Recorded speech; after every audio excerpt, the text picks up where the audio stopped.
Fade in. Cut to. Exterior. Interior. Restaurant? Bar. Club. Day. Night. Action. Roadhouse. It's the most watched movie on TV ever. Beats out The Shawshank Redemption. If you don't know about Roadhouse, talk to Bill Murray. Watch old episodes of No Reservations with Anthony Bourdain. Trace back to early episodes of Family Guy or the CBS show Young Sheldon. They've all talked about it. They've all mocked it. They all love it. And if you don't have time to do any of that, here's the breakdown of Roadhouse. It's a fish out of water tale where a bouncer takes care of business, kicks some ass, bangs abroad, and there's explosions. And of course, Sam Elliott. The late and great Patrick Swayze plays that bouncer, and the fictional club he works at is called the Double Deuce, and it's in Jasper, Missouri. Us at Restaurant Fiction went down during the heyday of the Double Deuce and the scary days of the Double Deuce, and we lived to write about it. Oh, and we also brought along the director of Roadhouse, Rowdy Herrington. Here's our review of the Double Deuce and our conversation with Rowdy. Go. Without any further ado, let's get into it. So, guys, gals, women, children, aliens, the Double Deuce is still to us the best concert venue we have ever been to of all time. Why? Because we've been there twice. That's right, twice. Let me tell you about the first time. You see, the Double Deuce is deep in the boonies of Jasper, Missouri. It's off the beaten path, where you're going to see no-collar bikers, truckers, and excuse my French, this is sometimes we've got to be a little more politically incorrect, peckerheads. And what they're doing is they're gossiping. They're gossiping in this dirt plot of a parking lot. And they're almost like it's almost like a forewarning of what's behind them. And what's behind them is this 10,000 square foot barn of a warehouse, AKA the Double Deuce. Inside, it's the Wild West. You whiff the air and your nostrils get the stench of cigarettes, BO, sweat, booze, hairspray. It's all infused. The Miller & Miller Life on tap probably needs to be changed because there's more foam than actual beer. Management at the time we went didn't care about the sawdust on the floor, or the flimsy chairs, or any health and safety code violation. Went out the door. They turned a blind eye to all of the pimps who let their girls do what they did to lure a potential customer, if you will. Basically, the majority of the crowd is full-grown men with no moral code when it comes to what they say and do to one another, what they do to the Double Deuce, and what they do and say to the opposite of sex. Also, they carry an ultra-sensitive, brooding testosterone, which, in a way, if you're a newcomer, it makes you feel like you're just like a lit powder keg in a cave of dynamite ready to go off. Now, why were we there? Well, just like why famous electric blues artist Jeff Healey was there, to play some good music and for us to listen to some good music. You see, he already knows this. Jeff Healey already knows this, and that's why, because he's behind Chicken Wire, kind of like how the Blues Brothers played at Bob's Old Country bunker. And if Jeff stays, then we do too. And Jeff still puts on one hell of a show. Now, over time, the Double Deuce cleaned up its act, and we went back. You see, they hired a new bouncer to kick some real ass, and they made the Double Deuce into more, it seemed more corporate and family friendly. And still, Jeff Healey played like there was no tomorrow. So what are we saying? We're saying regardless of what version of the Double Deuce you go to, the highly, highly politically incorrect version or the politically correct version, you're guaranteed to hear some good music no matter what. All right, we're talking Rowdy Herrington. We're talking to the director of Roadhouse. What is your take on that review? What is your take on the Double Deuce? This is your time to shine on the Double Deuce. Well, I think it's pretty accurate. The fact of the matter is that the setting for any good movie evolves with the plot. Obviously, we wanted to show the evolution of the building once Patrick Swayze's character comes in to take care of the place. Actually, the first time I walked on the set, I was with Joel Silver, who's the producer of the film, and his first reaction was, "We got to beat this place up more." So it was not as bad as it was when we shot. So what you saw was actually what we did to it after the art director had built the place. So they did some carnage. They beat in some walls. We dirtied it up pretty well, ripped some stuff up, and so that you would see a real change once Patrick took over. And that was a really interesting. It was Joel Silver's call, and it was a great lesson for me.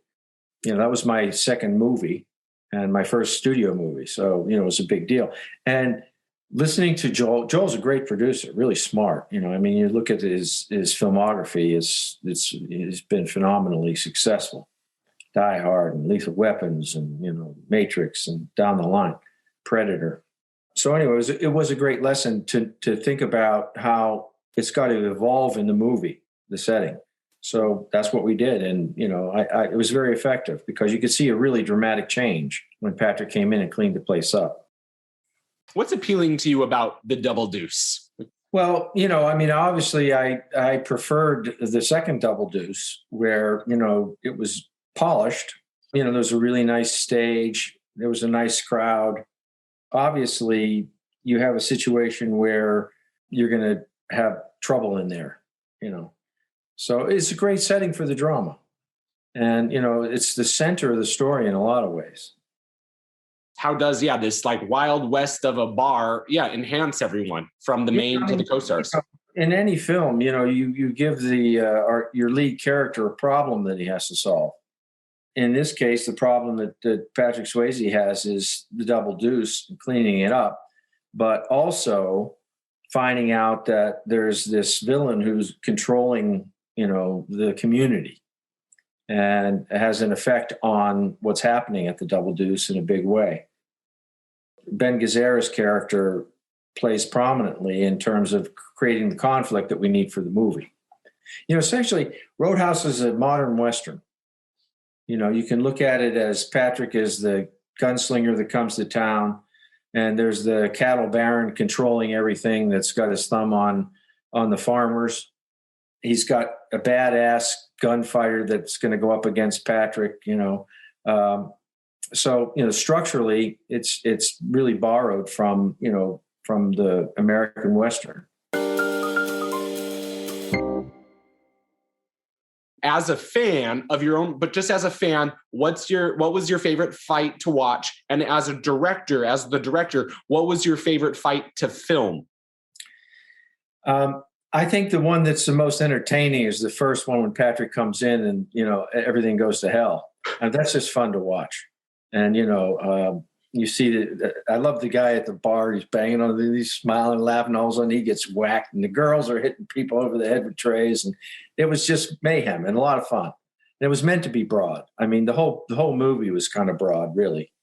That's why I wanted primary colors for our wardrobe and for the setting of the Double Deuce. A lot of primary colors because it's kind of a cartoon. And but the one to film was the big fight at the river with Marshall Teague and Patrick, and that was a big deal. It was 2 nights, very long nights. There's a pretty good story about it, really. Patrick is in everything, so Marshall Teague learned all the choreography way before Patrick could. And so then whenever Patrick would get a minute, he'd work with Marshall on beat by beat this fight that's going to last like 4 minutes. Marshall knew the moves better than Patrick, so quite often Marshall got whacked, because Patrick would, zig instead of zag. And so, the funny part was that both of those guys were kind of method actors. So they never spoke. They would sit across from each other in lunch and just stare at each other. And, they stayed in character. And, at the end of the fight, which, was grueling, Patrick had to have his knee drained a couple of times.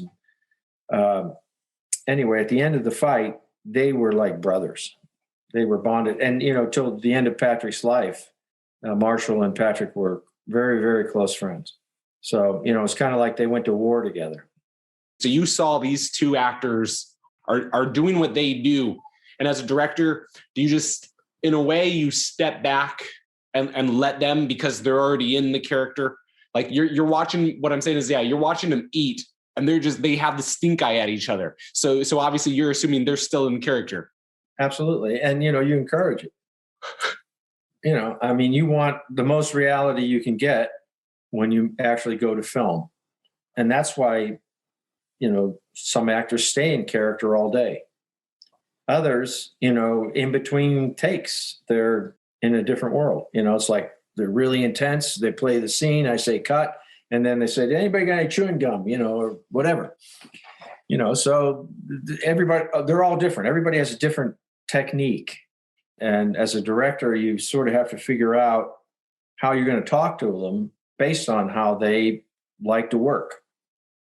When you described this last scene as your favorite scene to film, what are the tips and tricks of directing an iconic fight scene? Well, first of all, when you're a storyteller, stories always have a beginning, a middle, and an end. So you should approach a great fight scene from that point of view. Also, there's going to be a dynamic change within the fight. So when it's written, that's what you're looking for. And the next thing that you have to do is find the correct setting for it and what set pieces are going to be necessary for the fight.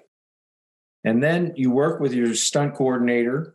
And in this case, we had a fight coordinator, Benny the Jet, and Charlie Paterni was our stunt coordinator. And they choreograph the fight.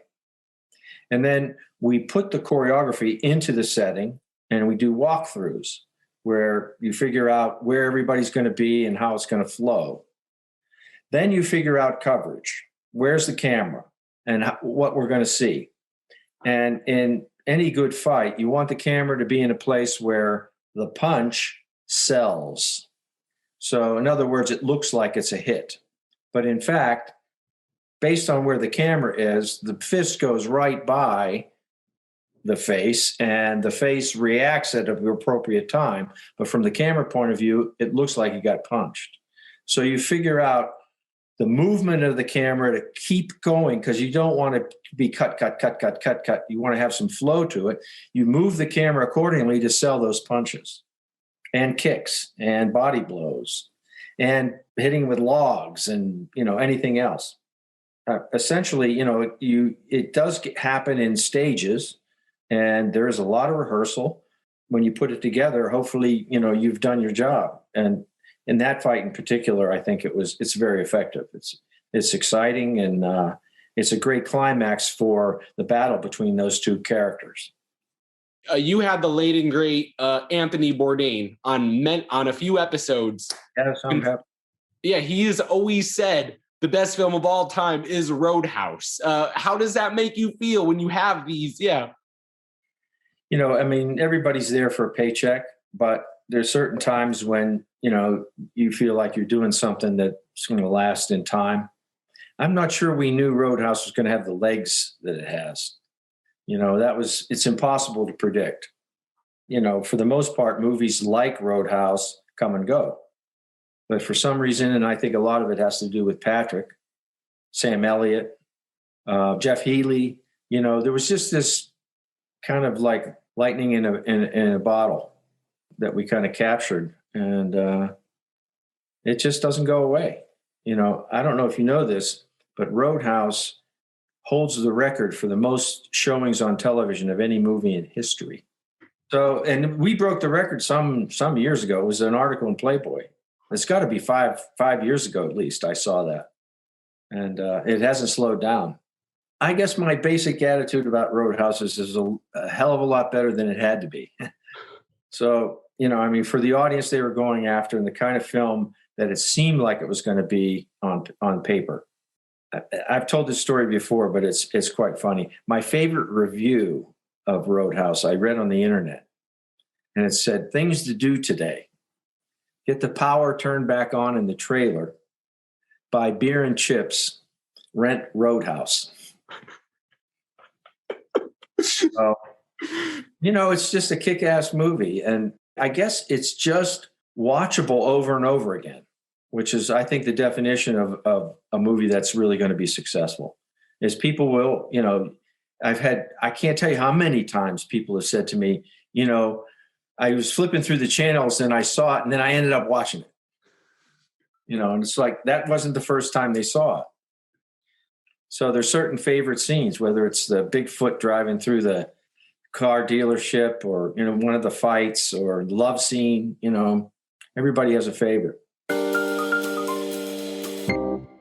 As the captain of the ship, how do you create this fun vibe throughout with the crew, with the talent, to make sure that everyone's having fun, that, hey, to give that off, like we're just shooting a fun piece of art here?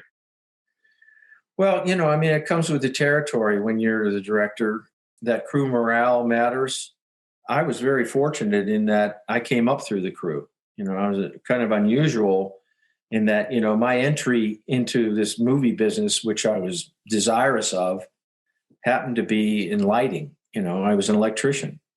And I got that job because I started out in public television and in Pittsburgh, at WQED. And I worked on Mr. Rogers' Neighborhood. And, you know, we put up the sets and we lit them. You know, because I had done that when I moved to Los Angeles and I was looking for work, an entryway into the movie business. I got a job as an electrician and I eventually became a gaffer, which is the chief lighting technician working with the cameraman. You know, it was a great place to learn the craft. In the old days, when you wanted to practice a craft, for 7 years, you were an apprentice. And, you know, you did odd jobs. You went for the sandwiches, you swept up. But you're there in the workshop watching the artists and his crew do their work. And you learn everything, what everybody's job is. And then after 7 years, you become a journeyman and you get specific elements that the artist gives you to work on in order to build your experience up until after 7 years as an apprentice, they kick you out and say, okay, you're an artist now. You know, you've gotten your whole training. And I think I was about 14 years working on movies when I finally got to direct one. So I was very comfortable.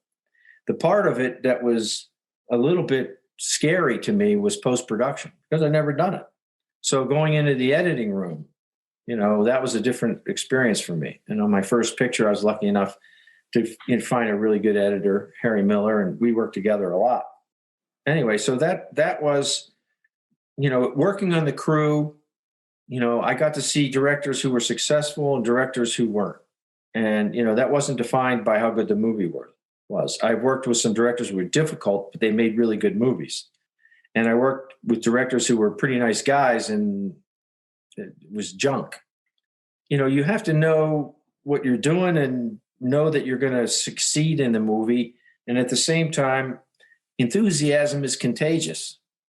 You got to go to work and be excited about what you're doing. And the crew picks that up. Because when you go in and you're not, and, you know, there are times when I've experienced it in my career where it's very difficult. And it might be because of a difficult situation, might be the politics, studio politics with a difficult actor. You know, this is not a walk in the park, man. You know, it's a difficult job. And everybody is a critic. Every single person that looks at this thing is going to tell you what they think. And not everybody's going to like it, no matter what you do. And I think the most important thing is that you make a film that you can live with. I mean, I knew what Roadhouse was. When I first read the script, I turned it down. I said, oh, this is really, it's kind of crazy. This is not what I had in mind, about where I was going as a director, because it was so broad. And I got invited to Fox Studio by Joel. He said, listen, he said, I heard you passed. And I said, yeah. And he said, Rowdy, listen. He said, I think you're really talented. I saw your movie and, I'm a producer, you're a director. Even if you don't like this, why don't you come down and talk to me? Because, I'd like to work with you sometime. So let's meet. So I said, okay, well, how do you say no to that? And he said, come down to Fox. And I said, well, what time do you want me to come? He said, midnight. I said, midnight? He said, yeah, it's our lunch break. I said, okay. Oh, okay. So it was the first time I was on Fox Studio lot, which is very impressive. They're shooting Die Hard. So you got that whole thing going on where they're blowing up the Nakamichi Tower, Anyway, we sat and talked. I told him, this is really broad, Joel. This script really needs work. And he said, that's why I want you. He said, I've talked to other people about this movie and they're ready to do it. And you want to make it better. So why don't you do it? And, they offered me a lot of money. So there you go. It was a valuable lesson. And I've used it over and over again. Sam Elliott passed. So I called up his agent and I said, listen, I know Sam, he doesn't want to do this, but, I'm a director in town and he's one of my favorite actors. Would he have lunch with me? Because I have other things that I'm going to be doing, and I'd just like to meet him. So the agent calls back and he said, yeah, Sam will have lunch with you. So he came to the lot. We went to the commissary and sat down and made some pleasantries. And, I told him that I was working on the script and that, I had a lot of work to do to make this thing really, really sing, Then I looked across the table from him. He's getting to know me, it's like I'm not an asshole. I want to make a good movie. And I looked at him. I said, Sam, if you don't do this movie, I'm fucked. And he got this big smile on his face. And I said, listen, man, just ask for more money. And Sam got in the movie. And we had a ball. He's a great actor and he's really a wonderful guy. The rule about real estate, location, location, location. In movies, it's casting, casting, casting. I mean, you got to have a good script. And, the way you get a great actor and a good script, it's got to have two things. There's three things that attract them: money, the location, and the material. If you get 2 out of 3, you can probably get them. So for our future even directors out there or current directors that are looking to get talent, that their dream talent, at least get 2 of the 3 of what you said. Yeah, or you don't have a prayer. Rowdy, thank you for coming on. You are welcome back anytime, even if you just want to shoot the breeze. Besides Roadhouse, go to Rowdy's IMDb page, check out his plethora of work. It's all fantastic. And then go back and rewatch Patrick Swayze do karate and fight inside the Double Deuce. I'm Monis Rose. This is Restaurant Fiction, the podcast that reviews every single fictional restaurant, bar, and club in TV and film. Please feel free to reach out. The email is Monis, that's MONIS, @restaurantfiction.com. Until next time, keep it real, keep it fresh, and always keep it on the flip side. Roadhouse. Cut to. Exterior. Interior. Restaurant? Bar.